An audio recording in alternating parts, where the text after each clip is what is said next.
Now, when you're adding interesting shapes, you have to make sure that you have to make sure that these shapes are related in a way. Okay, you don't just add random shapes and then hoping that it's gonna create interest. Okay, like for example, you can't just create a star here, then you're gonna add a, let's say, a diamond shape here, and then you're gonna add a triangle here. No, no, no. You have to make things look natural. So you don't just add random shapes and then hope for the best. What you need to do, what you need to consider,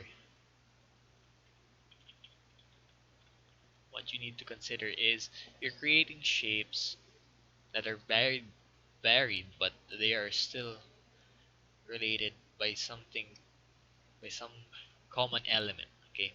Now for this example, they're all basically this kind of shape.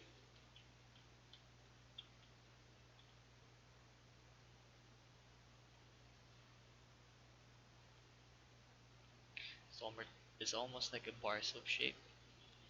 But they're basically rounded rectangles, and then there's only a bit of variety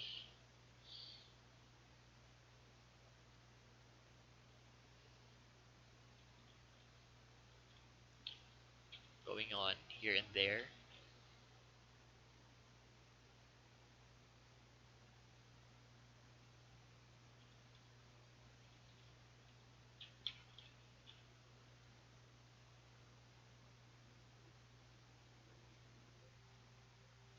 Then there's gonna be a bit of size differences.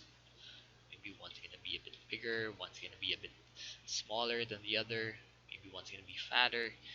Well, they're basically the same shape that's just bent or twisted around enough to create variety for your eyes. Because otherwise, if you just made them as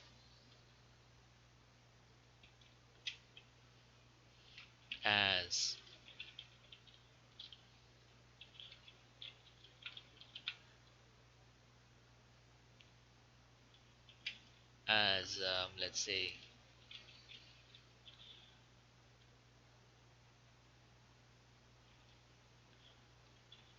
boring shape, paint over as well. Same shapes. Okay, let's say let's make it same shape here. Let's make it same shape here. This one too. Let's make it the same shape. Let's move it that way, and then maybe add another one here and add another one here, add another one here and add another one here, and another one here.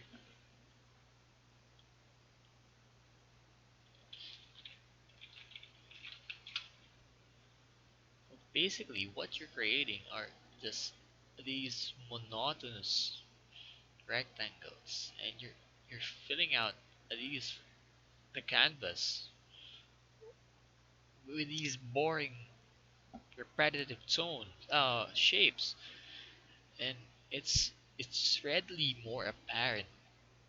uh this boringness is more apparent when you're trying to do a landscape or a forest, so you try to avoid it and try to do more shape varieties when you're introducing the shapes in your canvas. Okay.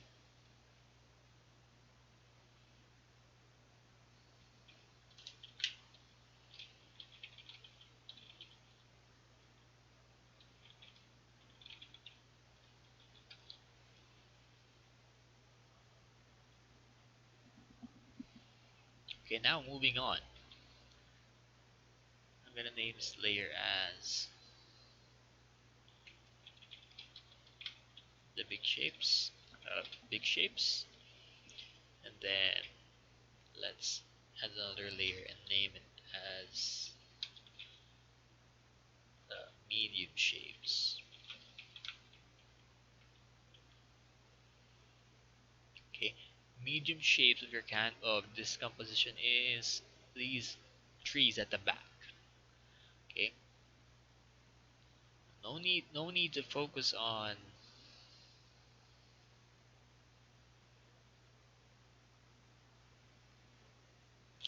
each individual shape.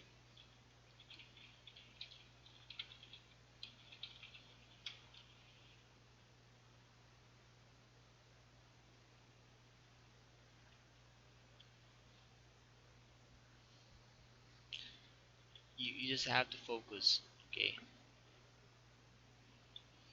on this. Hey, why am I not growing? Okay,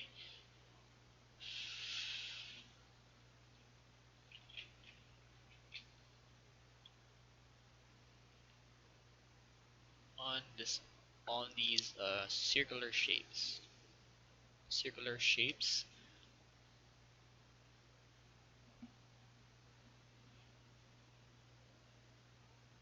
You think of them as lollipops. Okay, that's it.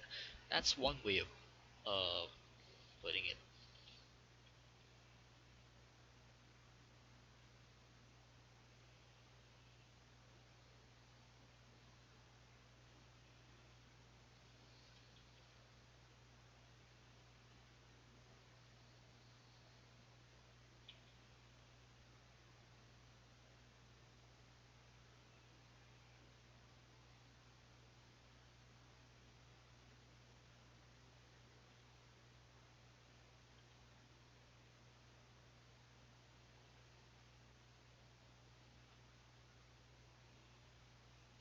Now the reason why we're adding these medium shapes, these are again to provide variety for this piece. Now if he or she, the artist, merely did these shapes here, these big shapes here, I think the piece will be much less interesting. And you already provided two big shapes in this two trees. Now what you need to create more flavor or more interest is you need to add smaller trees, not really super small trees, but smaller trees in comparison to this big tree.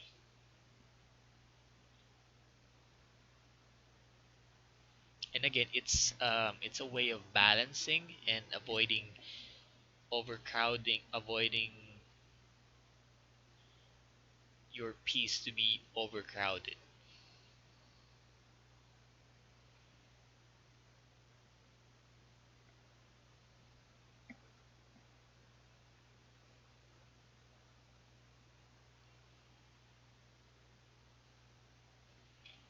And there's another one here at the back. And as you can see here, um, they're not again done in a samey manner. They're ovals, but they're not 100% identical. They have slight variations in width. Some are thicker, some are thinner than the other.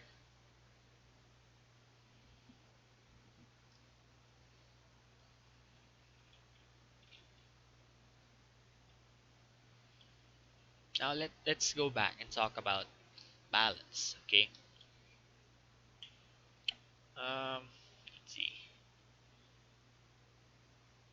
This is the focal point, right? And then this is the big forms. Okay, the big forms of your piece. Now, as you can see here,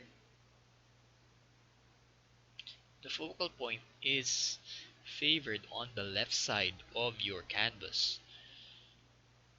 Now, if we remove this big shape here, okay, I'm gonna remove it. Balance, paint over. Let's see. Or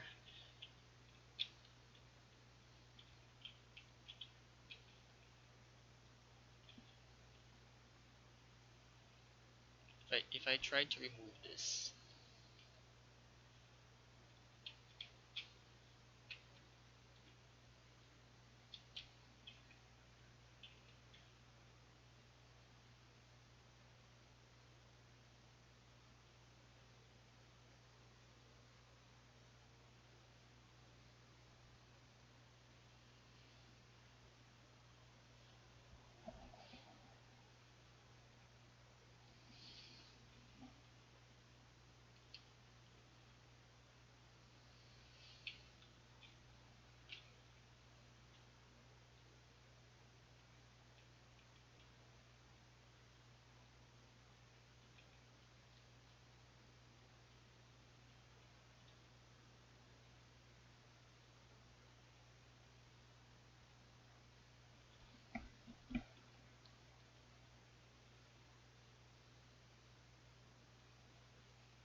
If I try to remove that big element there, what's gonna happen is your composition will feel like it's gonna fall over because you already had your focal point here, and that's giving it's your composition will automatically be heavier on this side because your eyes are looking exactly at this area.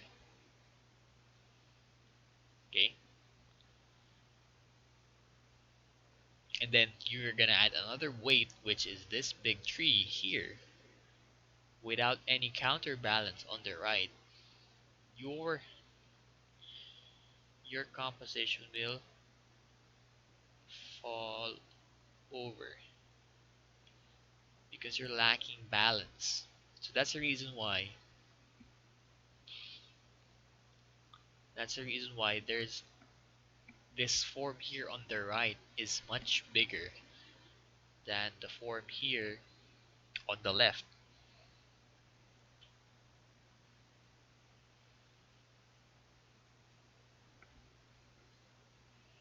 So it needs to be a lot bigger because it has to counterbalance your focal point and this element here.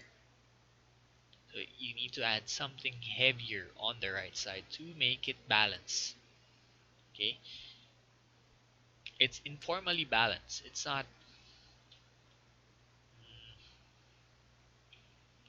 I'm gonna write this down.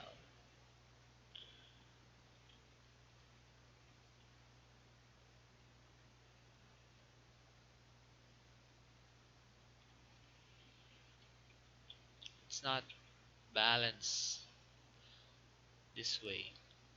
It's not.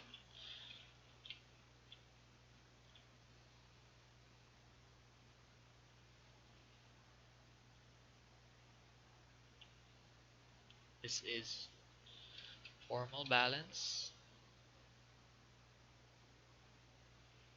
Then on the other hand,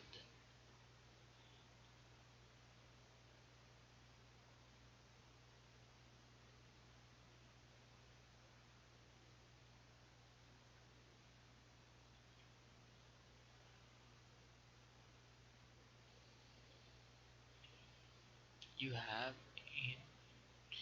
informal balance, which is a lot more interesting than your formal balance.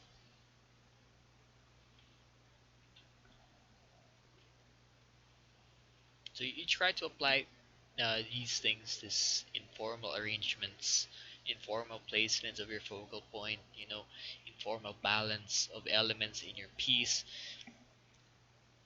So you can apply these observations that you see from great artworks and then you can apply them in your own work.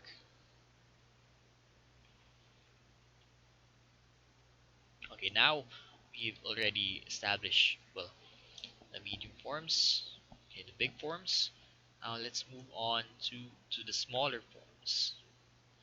Okay, that's next.